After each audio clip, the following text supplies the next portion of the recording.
Good morning, folks. Instructor Gaynor here. We're talking a little bit more about our Chapter 4 fallacies. Do keep in mind, all of these fallacies fall under the broader category that we refer to as fallacies of relevance.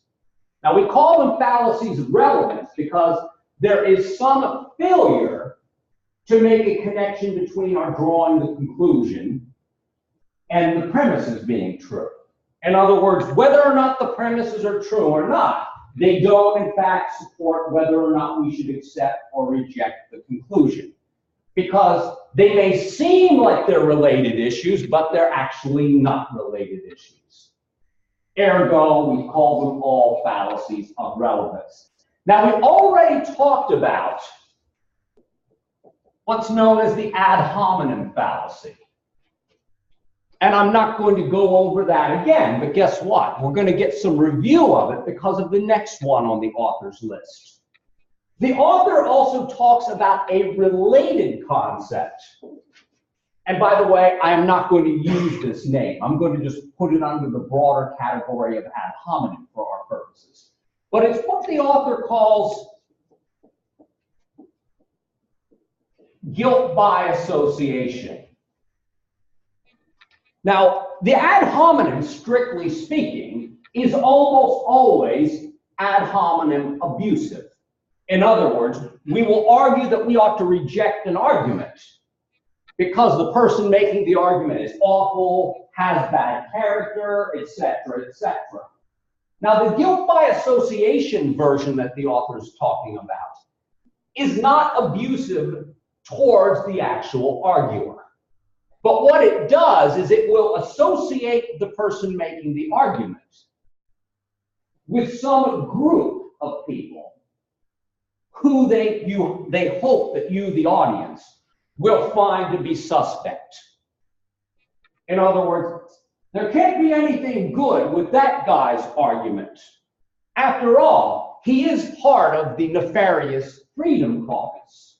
Now notice, if you're for the Freedom Caucus, that's not likely to work on you. However, if you happen to think that the so-called Freedom Caucus is a bunch of right-wing nutjobs, you are likely to reject their argument out of hand without even considering it. The point is, it is irrelevant who made the argument or who they might be associated with. The argument ought to be accepted or rejected on its, and that's key, it ought to be accepted or rejected on its own merits. Now, simply because you might like a particular group of people doesn't mean that they've got good arguments either. That's sort of like the ad hominem in reverse, which is a little bit like an authority appeal. Well, because I trust this source, their argument must be good. No. An argument is independent of the individuals making it. They're either acceptable or not, based upon their own cogency or lack thereof. Next. Now, the next couple of fallacies we're going to look at are different labels, but they are structurally very similar. The first one on the list, it's the third one in the chapter. It's what the author refers to as the two wrongs fallacy, playing off of the phrase, two wrongs don't make a right. Now, the traditional name for this one is the tu quoque fallacy, which is a Latin phrase. And by the way, the Latin phrase more or less means this. And it goes something like this: and you're one also. And you're one also. Now, unlike the ad hominem, and this is the clear difference, when you commit the two wrongs fallacy, you are not trying to dismiss an argument out of hand. What you're actually trying to do is to defend a particular arguer or position. And you defend it on the grounds that, guess what? On the grounds that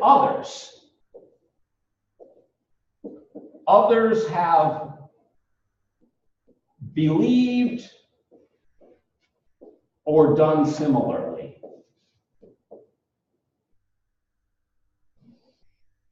So with the two wrongs fallacy, you're not trying to dismiss an argument. You're trying to defend a position on the grounds that other people have believed something or behaved in similar ways. And I guess the familiar young person's, younger than you people's argument is, well, I don't see what the problem is. Jimmy did it before I did it. Of course, the underlying assumption is if other people have done it, it can't be so wrong. Now, it is irrelevant what people do to whether or not it is right or wrong. In other words, 1 million people can be collectively wrong.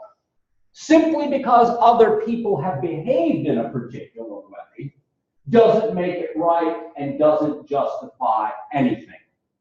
Now, these two wrongs kind of arguments are fairly popular in the political sphere.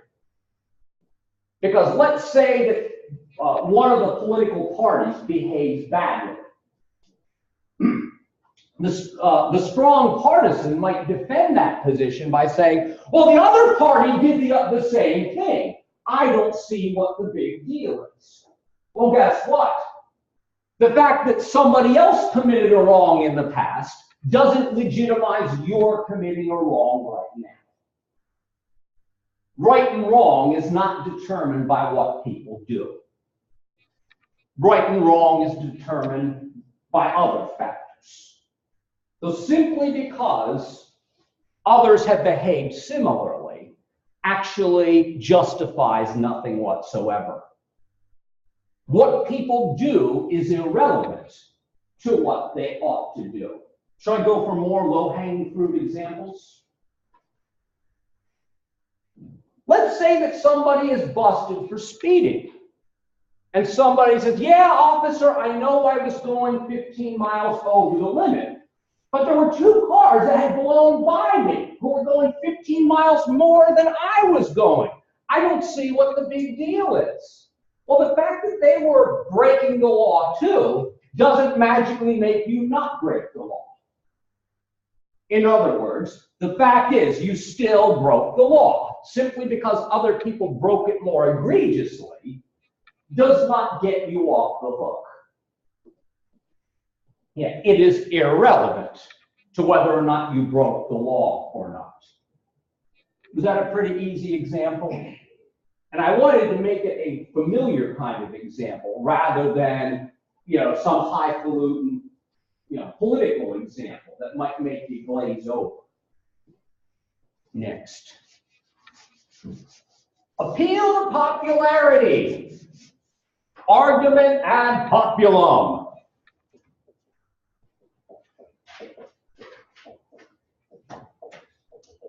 Now, appeal to popularity simply runs something like this. It contends that something is good or reasonable on the grounds that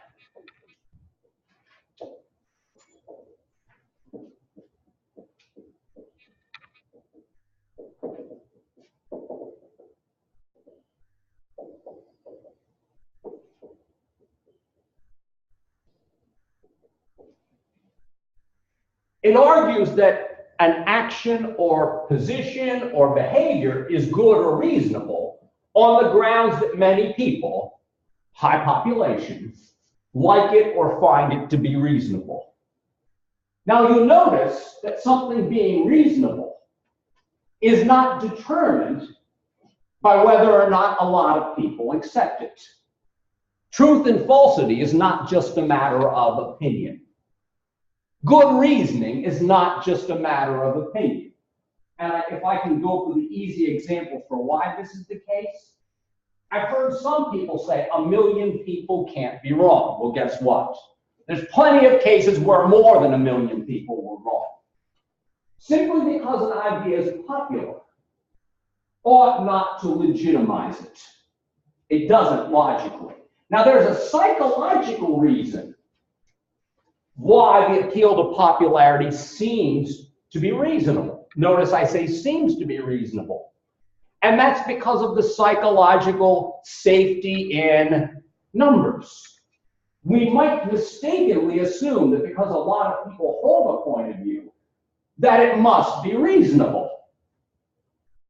And after all, it is typically safe to accept a point of view that a lot of people accept, because you're not likely to get beaten up for agreeing with them.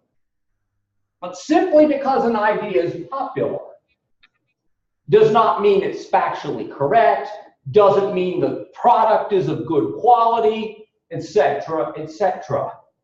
Now, appeals to popularity type reasoning are sometimes used in advertising. When you're told that something is the best-selling brand, there's sort of an implicit appeal to popularity there. Lots of people buy this product, ergo a lot of people must like this product. Now, the irrelevant leap is that a lot of people liking something equals quality, which is not necessarily the case, because people oftentimes have very bad taste and are oftentimes very, bad at really evaluating things. So simply because something is popular, idea or product-wise, does not make it good, does not make it reasonable. Now, you'll notice that the reason why I said that this is structurally similar to the two wrongs is because you'll notice that both of these sort of appealed to commonplace behavior or commonplace belief. Yes, Johnson. Yeah, so if you were like about the background and one had like say 40,000 5-star reviews, wouldn't it be good enough reasoning to suggest that that might be the best one to buy? Yeah, well, did you hear this? Mr. Johnson said, well, what if you're going to make a big purchase and you see that a particular product has a lot of 5-star reviews? Now, I would suggest that you should probably actually read some of the reviews to actually figure out if they have good reasons, because sometimes things are indeed given 5 stars for good reasons. So yeah, that would be an appropriate use. However, I'm glad you brought up this example. Do keep in mind that in this age of the internet, where companies are constantly soliciting opinions, it is quite easy to skew the results on these things, because there's plenty of people who actually paid to write false reviews, false positives, I mean. You've heard of this, right? NPR actually did a bid on this like last year, talking to some people who basically earn a living making reviews. They are given free products for doing it. And by the way, folks, when you're given free things to do reviews, that actually compromises the results. Because when people give you free things, you have this psychological tendency to like them and their products, whether you should or you shouldn't, because they've kind of psychologically bought you off. This is why if you want to win people over, give them something, because they will want to reciprocate the favor. And if I can throw some, I guess, psychology into this, Dr. Robert Cialdini, in his book on the principles of influence, refers to this as the gifting principle. If you give somebody a gift or a perceived gift, there is something psychologically within us that wants to reciprocate that gift. So this is why, in many cases, if somebody doesn't want to reciprocate a free gift, guess how people like me will respond? You won't accept it, because you psychologically know that if you're given something, you'll want to reciprocate. So if you want to get rid of that guilty feeling for not reciprocating, don't take the free gift. Thought I'd throw that one in there. By the way, That book I was talking about is well worth reading. It's a tiny little thing, but it does talk about some of the psychological principles of influence that are of interest to people who are involved in things like business and advertising. Because these are winning strategies, if you will, for influencing the general populace. And I do recommend it. Anyway, thanks for that question. Now, here's two more that are structurally similar. The appeal to tradition and what the author calls the appeal to common practice.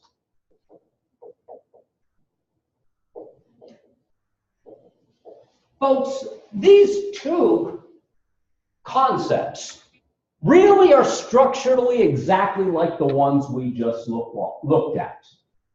An appeal to tradition will contend that a particular set of actions or behaviors are warranted on the grounds that we've what?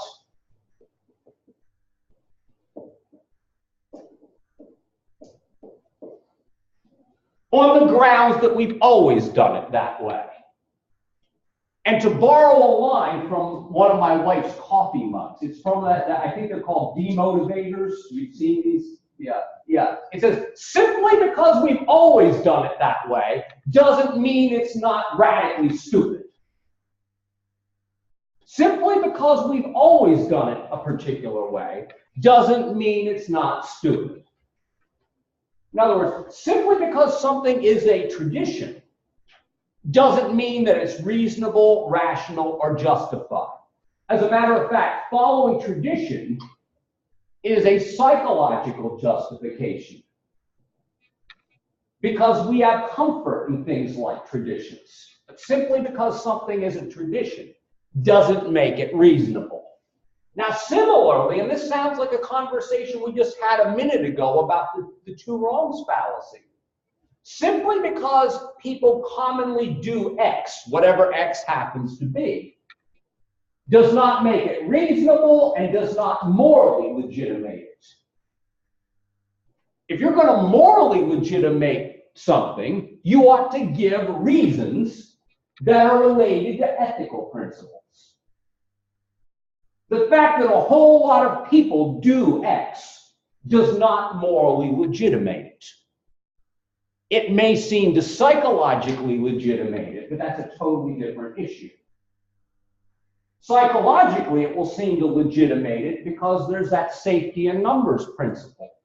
We assume psychologically that because a lot of people do X, there must not be anything problematic about it. Well, I can go for low-hanging fruit examples here.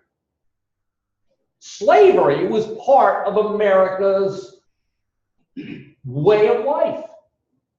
And by the way, if these appeals were logical appeals, it would say because we do it, it is therefore right. I don't think any of you ever thought what? That slavery was a moral institution. Now, indeed, people may have believed it was, but simply because people believe something does not make something right, does not make something true, does not make something legitimate. Simply because, teenagers have always been lying to their parents. Well, simply because they've always been lying to their parents doesn't magically make lying a wise or a decent thing to do. It just means a lot of people do it. Now, if appeals to common practice worked, logically, you could pretty much justify what? Anything. And most of you don't think that would be reasonable. Because we think that there are principles to appeal to that go beyond just popular opinion or the fact that a lot of people accept something. Now, we will continue with some of these other fallacies in our next clip.